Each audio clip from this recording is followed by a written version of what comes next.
channel Ngulik Horor.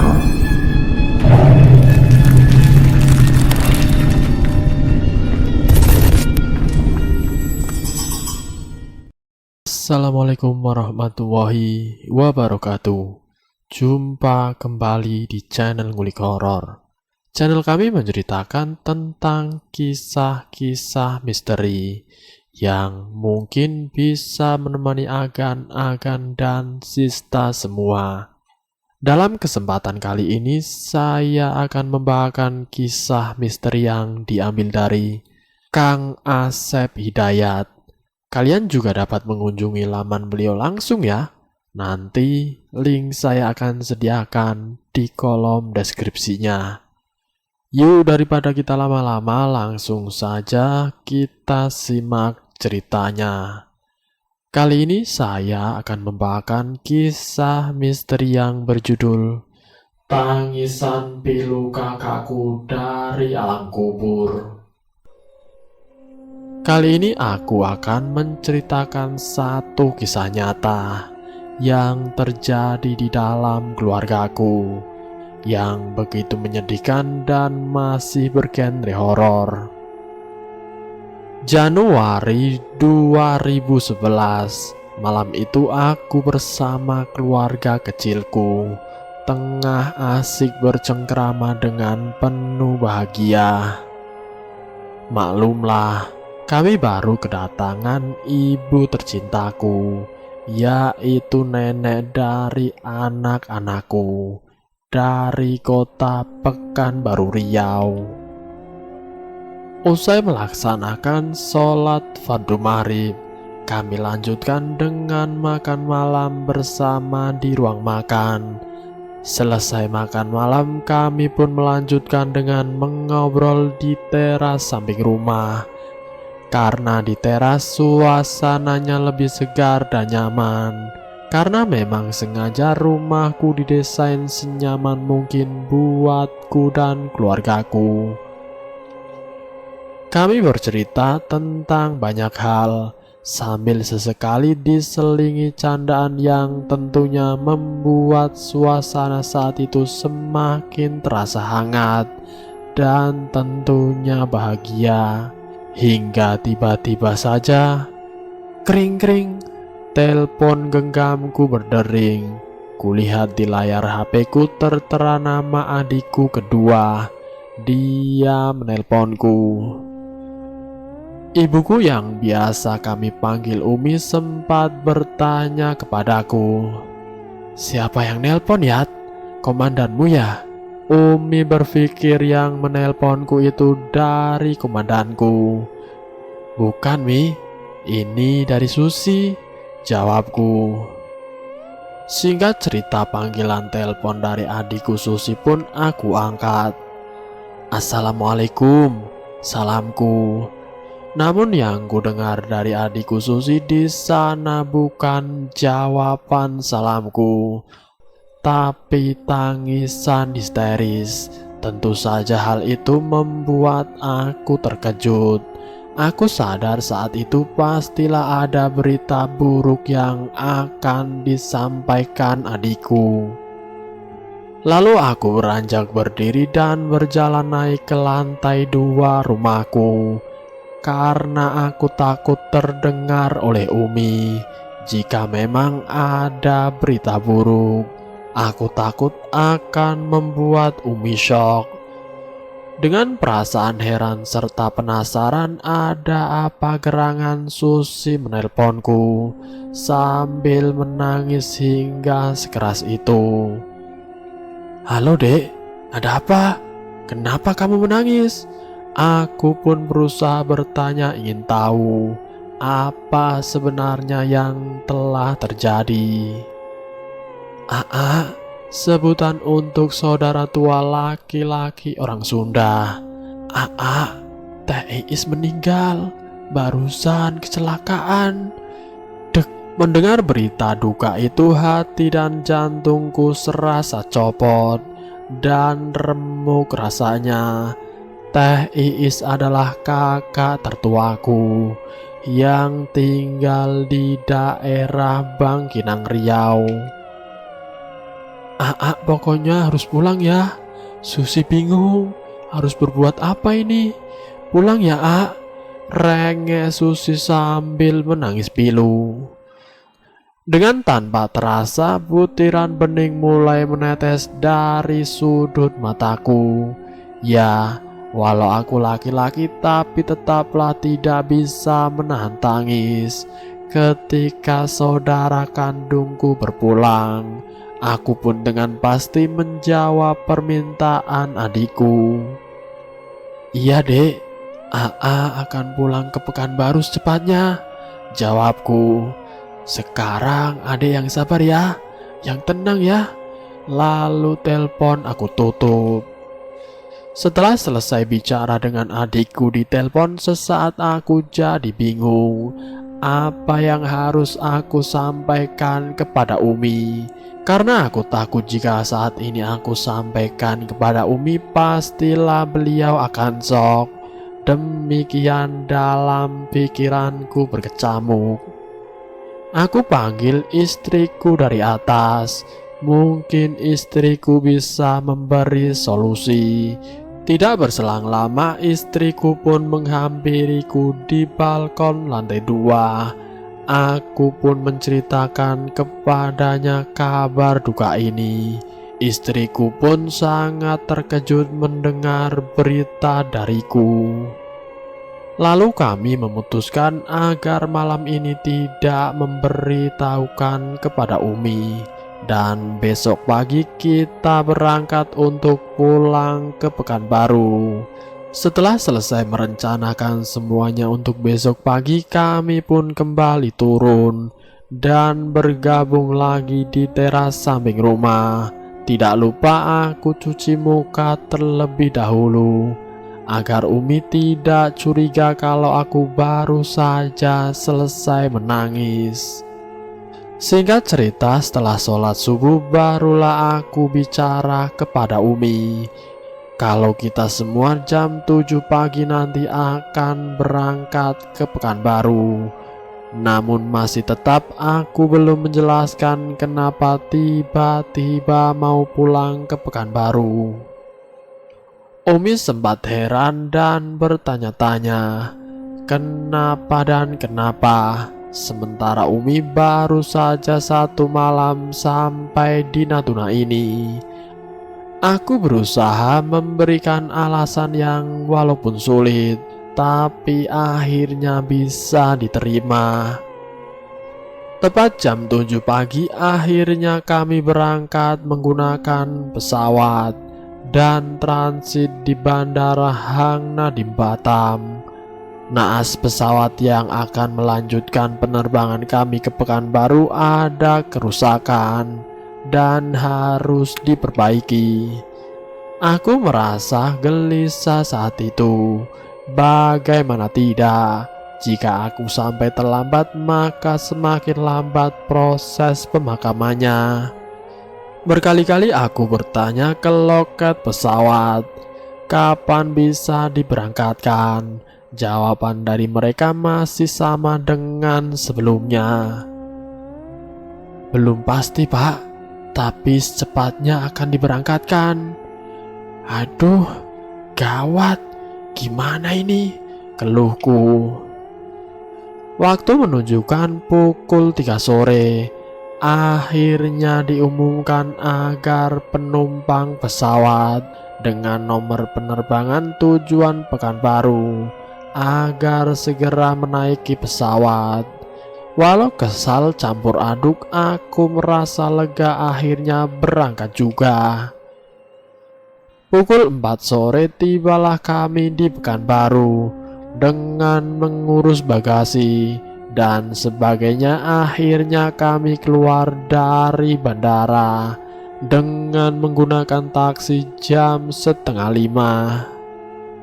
Kami meluncur dengan cepat menuju rumah orang tuaku. Kira-kira waktu yang akan ditempuh sekitar 3 jam perjalanan. Rumah orang tuaku memang lumayan jauh dari kota Pekanbaru. Tiba-tiba HP-ku berdering tanda ada panggilan telepon. Aku lihat ternyata adikku Susi. Ku angkat dan ku ucapkan salam. Assalamualaikum. Gimana dek? Susi menjawab salamku dan menanyakan sampai di mana kami saat ini. Aa sudah sampai mana? Tanya Susi. Kami baru sampai di Pekanbaru dan baru keluar bandara, jawabku. Jadi gimana dengan Teh Iis? Hari sudah sore hampir maghrib. Kalau menunggu AA pastilah malam baru sampai. Kasihan Teh Iis, terlalu lama menunggu, sambung Susi. Aku berpikir keras bagaimana solusinya. Akhirnya aku meminta waktu 5 menit kepada Susi untuk mengambil keputusan, karena tentunya aku harus memberitahukan kepada Umi cerita yang sebenarnya. Telepon pun aku tutup. Kemudian dengan berucap bismillah, akhirnya dengan berat hati pelan-pelan aku sampaikan ke Umi bahwa kita pulang saat ini karena Teh Iis meninggal karena kecelakaan tadi malam. Tidak lupa aku memohon maaf baru mengatakan saat ini dengan alasan aku takut Umi shock dan terjadi hal yang tidak diinginkan. Reaksi Umi saat itu, Umi histeris, Umi menangis. Aku hanya bisa diam ikut serta menangis sambil berusaha menenangkan Umi. Walau sedih, Umi sosok yang tekun di dalam agama. Tidak memakan waktu lama, akhirnya Umi bisa sedikit tenang. Setelah tenang, aku meminta pendapat kepada beliau mengenai jenazah Teh Iis. Harus segera dikebumikan. Akhirnya Umi meminta untuk bicara ke Susi melalui telepon dan bicara mengikhlaskan agar jenazah segera dikebumikan tanpa harus menunggu Umi tiba. Singkat cerita, sekitar pukul 7 malam kami tiba di rumah. Proses pemakaman pun sudah selesai. Terlihat di halaman depan rumah terpasang tenda lengkap dengan kursi-kursi plastik. Di gerbang halaman rumah terpasang bendera putih. Lampu-lampu terpasang di halaman rumah. Sungguh menyayat hati menyaksikan pemandangan ini. Aku dan Umi turun dari taksi dengan tangis yang tidak terbendung lagi. Terlebih lagi ketika melihat Umi begitu turun dari taksi, langsung terkulai lemas dan terjatuh di halaman rumah. Aku langsung merangkul dan menggendong tubuh Umi masuk ke dalam rumah.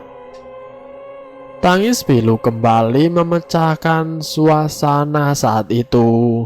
Ditambah melihat kelima anaknya Teh Iis yang masih kecil-kecil duduk berkumpul di samping Umi yang masih syok.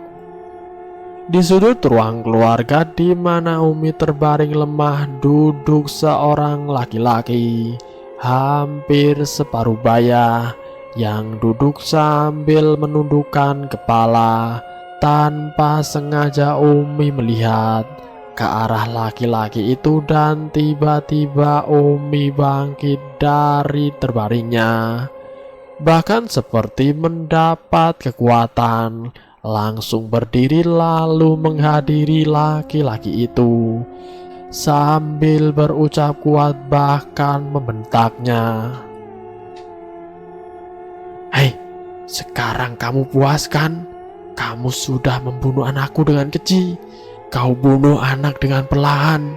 Kurang apa aku ini sama kamu? Hah? suara Umi lantang sambil menunjuk-nunjuk laki-laki itu. Aku bersumpah, mulai detik ini aku tidak sudi rumahku keinjak. Sampai kiamat kau tidak akan pernah hidup senang di dunia ini, dan kelak di akhirat kau akan aku tuntut. Pergi kau, teriak Umi histeris. Saudara-saudaraku berusaha untuk menenangkan Umi, dan aku berusaha untuk bicara kepada laki-laki itu agar segera pergi. Akhirnya laki-laki itu tanpa banyak bicara menuruti perintahku. Lalu dia pergi. Laki-laki itu tiada lain suami dari almarhum Teh Iis. Singkat cerita, malam ini malam pertama Teh Iis meninggal. Kesepakatan keluarga mulai hari 1 sampai ke-7 melaksanakan takziah seperti bagaimana biasanya di daerahku. Pukul 8 malam jamaah masjid dan para tetangga mulai berdatangan untuk takziah di rumah itu, dan dimulai acara takziahnya. Aku duduk di dekat pintu masuk rumah karena aku sekalian menyambut kedatangan para tamu. Para jamaah dengan khusus membaca doa yang dikhususkan buat Teh Iis. Tidak lama baru dimulai takziah, tiba-tiba hujan turun deras. Namun derasnya hujan tidak mengganggu kekusukan takziah itu.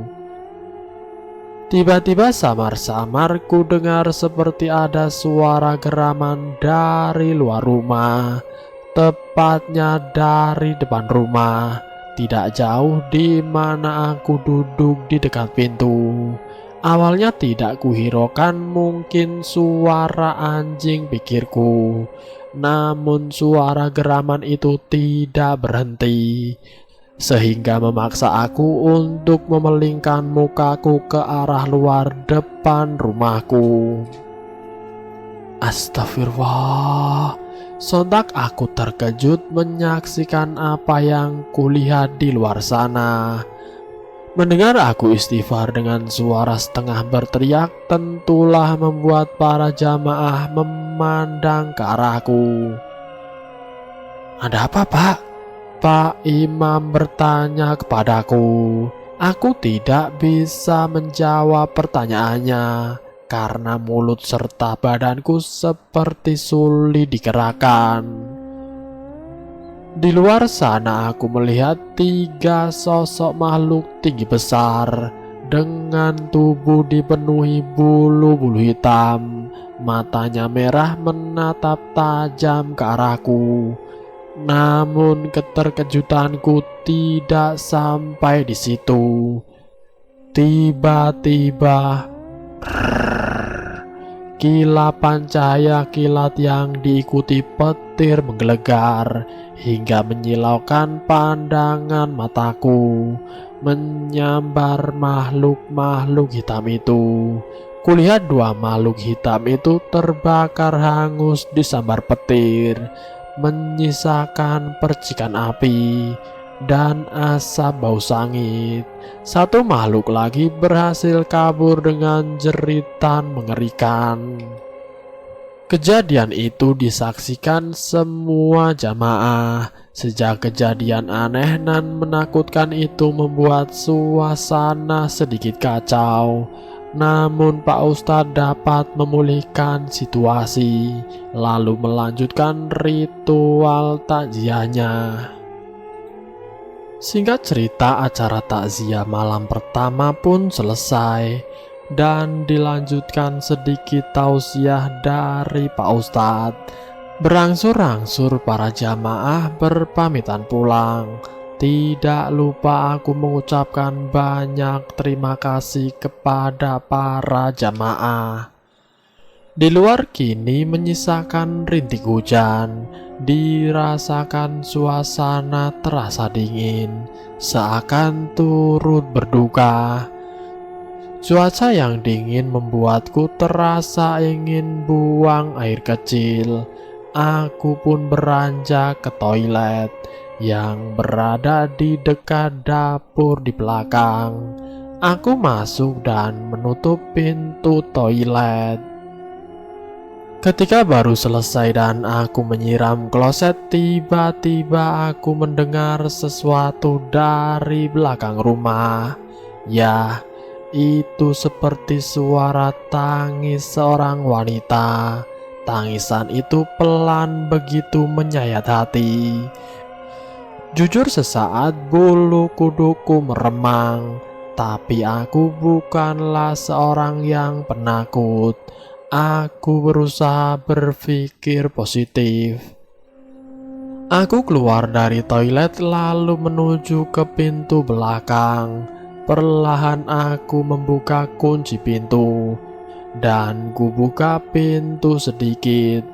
Kusapukan pandangan mataku ke segala arah yang terjangkau dari balik pintu. Suara tangis itu masih terdengar jelas di telingaku, begitu menyayat, diiringi hujan gerimis dan dinginnya malam. Aku semakin penasaran siapakah yang menangis di belakang rumah ini. Karena aku belum mendapatkan yang aku cari, perlahan aku mulai keluar melalui pintu belakang dan melangkah keluar meninggalkan pintu itu. Baru beberapa langkah, pandangan mataku terkunci ke arah sebatang pohon rambutan, kira-kira 15 meter dari dinding dapur. Pohon rambutan yang rimban itu tumbuh di tepi kolam ikan yang sudah dikeringkan. Kutajamkan pandangan mataku ke arah bawah pohon rambutan itu. Jantungku berdetak hebat. Seketika bulu romaku meremang. Tapi jujur aku tidak merasa takut sedikit pun. Kulihat samar ada sesosok wanita dengan rambut sepunggung terurai, dengan menggunakan pakaian terusan berwarna putih polos, tengah berdiri membelakangiku. Aku tidak bisa melihat jelas siapa sosok itu karena temaramnya cahaya. Namun masih terlihat dari tembias cahaya lampu yang ada di belakang dapur. Aku menguatkan hatiku untuk tetap tenang. Aku berdoa dalam hati. Lalu aku berdehem-dehem 3 kali. Tiba-tiba suara tangis itu berhenti. Dan betapa terkejutnya aku karena tiba-tiba sosok itu menghilang seiring suara tangisan itu berhenti. Astagfirullahaladzim. Aku beristighfar. Lalu dengan segera aku kembali masuk ke dalam rumah dan menutup kembali pintu. Setelah di dalam rumah, aku merasa gelisah. Rasa hatiku tidak menentu, memikirkan kejadian yang baru saja aku alami. Aku berpikir keras mengartikan keganjilan ini. Kulihat anak-anak mendiang sedang berkumpul dengan keluargaku. Umi tengah kusuk mengaji. Terlihat olehku sesekali beliau mengusap air matanya yang terus mengalir dari mata lelahnya. Hancur rasanya hatiku melihat orang yang paling kusayang sedang berduka.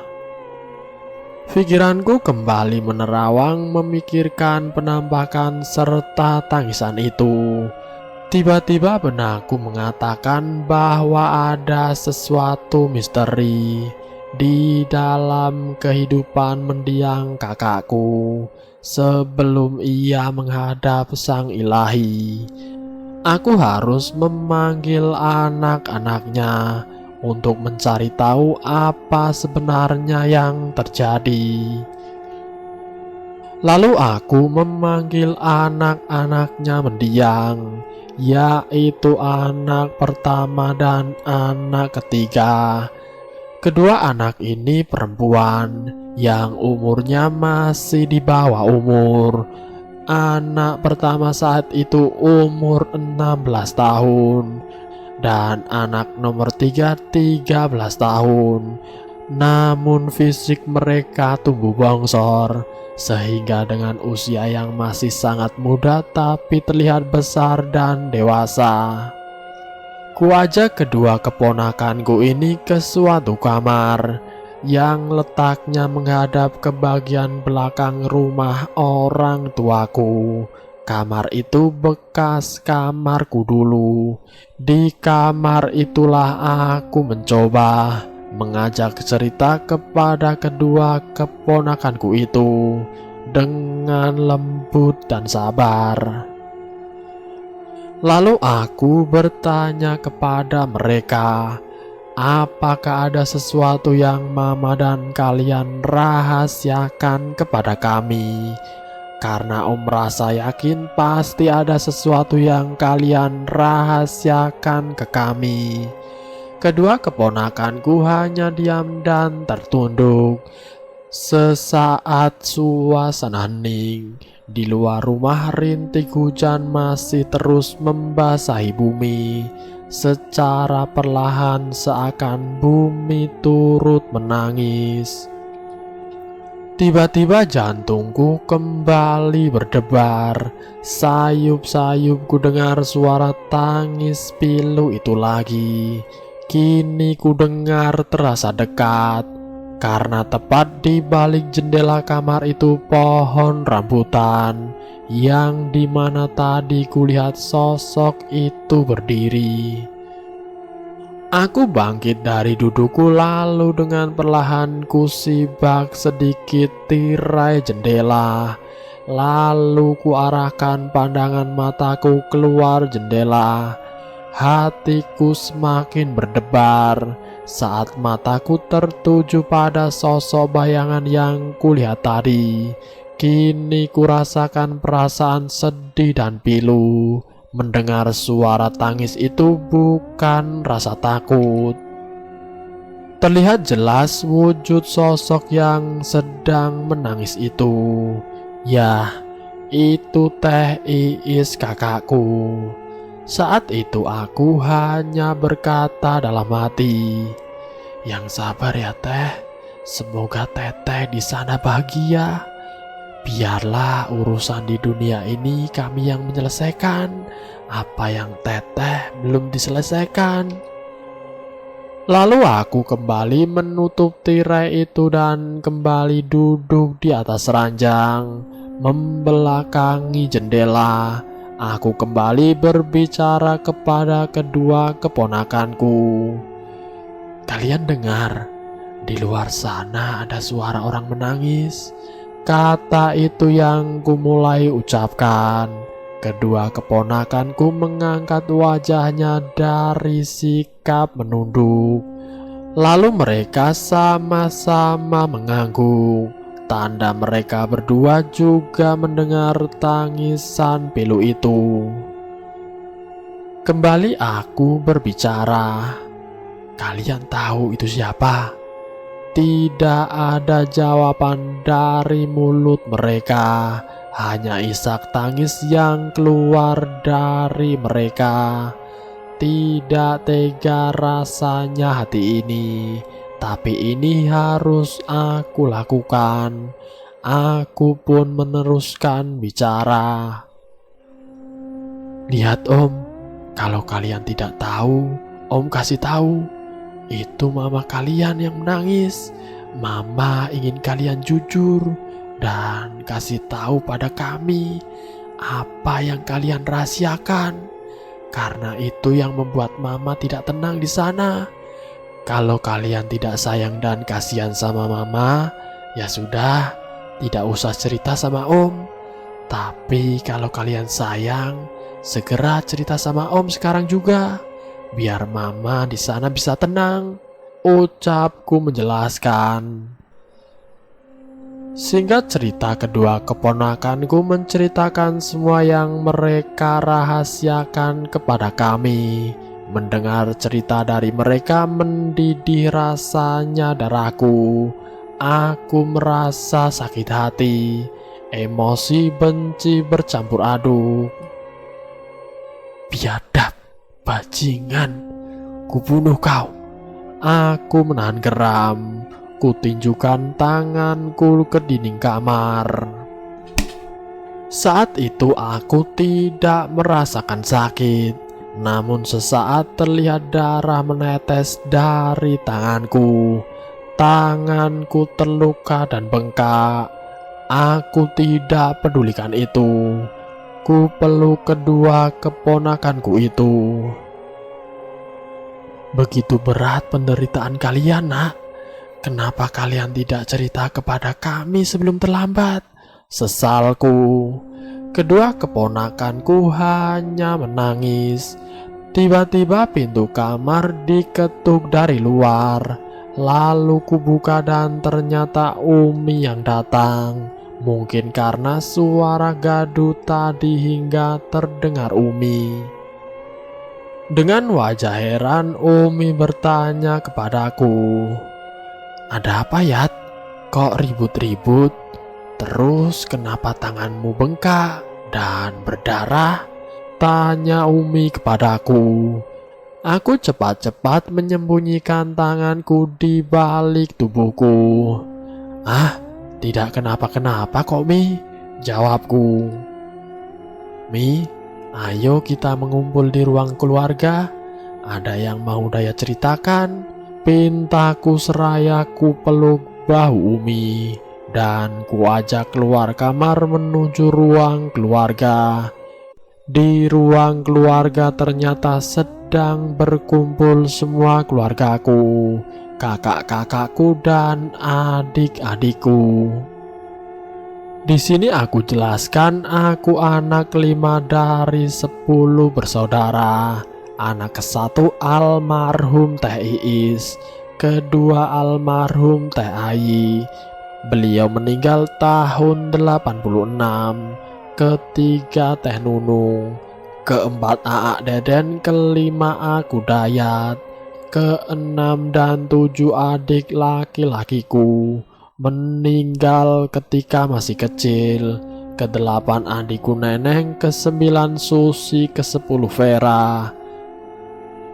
Di ruang keluarga itu kami berkumpul. Tidak lupa kedua keponakanku tadi pun ada di situ. Aku menceritakan semua apa yang terjadi kepada Teh Iis beserta anak-anaknya. Perbuatan laki-laki itu sangat biadab, melebihi binatang, tutup ceritaku. Sontak seluruh anggota keluargaku terkejut dan rasa tidak percaya atas semua yang mereka dengar. Sesaat rasa terkejut berganti dengan rasa emosi dan dendam, terutama aku sebagai saudara laki-laki. "Kubunuh kau!" teriakku. Ku ambil senjata apiku yang kuletakkan di kamar. Melihat sikapku, Umi menangis serta menahanku dengan memeluk tubuhku dari belakang. "Dayat, jangan lakukan itu. Jika kamu sayang Umi dan kakakmu," teriak Umi sambil menangis. Aku menjawab teriakan Umi seraya berbalik sehingga kini aku berhadapan dengan Umi. "Biar, Mi, biar ku balas semua perbuatan keji dia kepada kita." Tangis Umi semakin keras. "Tidak, lihat Umi, kalau kamu lakukan itu berarti kamu tidak sayang Umi," jerit Umi histeris. Dadaku sesak mendengar jerit dan kata-kata Umi bagai dihantam godam. Astagfirullahaladzim. Aku beristighfar. Tubuhku lemas, kedua kakiku lemas, tidak mampu menopang tubuhku. Aku jatuh terduduk berlutut di kaki Umi. Aku menangis di kaki Umi dan memohon maaf atas sikapku barusan. Dengan masih menangis, Umi duduk di hadapanku, memelukku serasa berkata, "Jika kamu sayang sama Umi, jangan kamu melakukan hal yang konyol. Ingat, kamu sekarang tidak sendiri lagi. Di belakangmu kini ada anak-anak dan istrimu. Bagaimana nasib mereka jika kamu kelak berhadapan dengan hukum? Biarlah, semuanya sudah terjadi. Kakakmu pun kini sudah tiada. Jika kamu sayang kepada saudaramu, urus dan besarkanlah anak-anaknya. Jadikanlah mereka anak-anak yang soleh dan soleha. Laki-laki itu walau bagaimanapun tidak akan mendapatkan kebahagiaan di dunia maupun di akhirat," ujar Umi sambil memelukku. Singkat cerita, malam itu menjadi malam yang begitu menyedihkan dalam keluargaku, dan aku lebih mengikuti nasihat Umi daripada mengikuti dendamku. Kilas cerita kehidupan almarhum kakakku Teh Iis.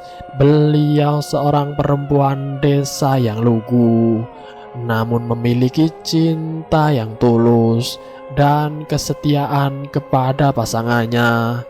Namun cinta dan kesetiaannya tidak berbalas, justru pengkhianatan hingga akhir hayatnya. Dia rela hidupnya menderita, disakiti, tapi tetap hatinya teguh mempertahankan kesetiaannya. Walau lahir dan batinnya terasa sakit dan tersiksa hingga asal menjemput, jika kita melihat sikap almarhum pasti kita berkata, "Bodohnya, laki-laki tidak satu di dunia ini. Kenapa tidak ditinggalkan saja? Buat apa dipertahankan?" Tapi kembali ke hati, seseorang itu berbeda-beda. Kilas cerita tentang kebiadaban suaminya. Suami Teh Iis adalah seorang laki-laki yang mengejar nafsu birahinya. Tanpa memerdulikan perasaan Teh Iis dan anak-anaknya, dia menikah dan menikahi banyak perempuan, sementara Teh Iis dan anak-anaknya diterlantarkan. Dia tidak pernah peduli anak dan istrinya makan atau tidak, tinggal di mana, sakit atau tidak. Terbukti beberapa kali anak-anaknya sakit. Teh Iis melahirkan anaknya, dia tidak pernah ada, baik dari segi perhatian apalagi biaya. Yang lebih menyakitkan, dia pernah mencoba berbuat bejat terhadap kedua anak gadisnya. Alhamdulillah atas pertolongan Allah, niat bejat dia tidak sampai terjadi. Mungkin cuma ini yang bisa saya jelaskan. Tadinya saya tidak ingin menjelaskan dengan segala pertimbangan dan banyak pertanyaan dari para sahabat. Akhirnya saya tambahkan, dan terima kasih. Itulah kisah misteri yang berjudul Tangisan Pilu Kakakku dari Alam Kubur. Sedikit pesan untuk kalian semua. Jika mendapatkan cinta tulus dari seseorang, maka hargailah cinta tulus itu. Tapi jika tidak bisa, lepaskanlah. Jangan digantung atau dipermainkan, bahkan disakiti. Ambil sisi positifnya dan buang jauh-jauh sisi negatifnya. Terima kasih sudah mampir di channel kami. Jika kalian tertarik dengan video kami, silahkan tekan tombol like, share, dan komen. Tekan subscribe untuk mengikuti video kami selanjutnya. Wassalamualaikum warahmatullahi wabarakatuh.